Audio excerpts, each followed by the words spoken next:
This week we read Parashat Tissa.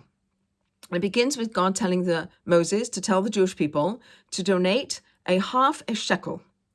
And these half shekels are to be counted. And that way we will know how many Jewish people there are. This was the census taking, these half shekel donations that the Jewish people were to bring. So our commentators teach us that we were not to bring a whole shekel, but a half a shekel, to help us understand that we are part of something much bigger than ourselves, that we're not complete on our own. We're part of a bigger entity that is the Jewish people. So in this Torah portion, we're reading about more of the construction of this tabernacle. And it included the copper laver, a bowl that had water in it, that the priest would wash his hands and feet in before he did the service in the temple. So these copper lavers were made from donations that the women brought of their copper mirrors. These very valuable mirrors that the women had, that they used to beautify themselves to keep the Jewish people going.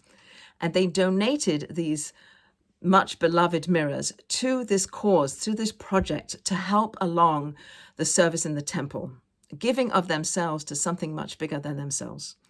We also learn in this Torah portion about the incense offering. So the incense was made up of many different ingredients, one of which we understand was very foul smelling. But this foul-smelling ingredient was not rejected. It was included into the whole of the incense offering. So all the other ingredients brought the smell, mitigated the negative smell of this other ingredients, such that the whole was beautiful, and the whole was what was used in the tabernacle. So again, we have a foul-smelling ingredient that was not rejected, that was part of the whole, and that was included. And finally, Moses. In this Torah portion, Moses is on Mount Sinai receiving the 10 Commandments, receiving the whole Torah, and he comes down and he sees the people worshiping the golden calf.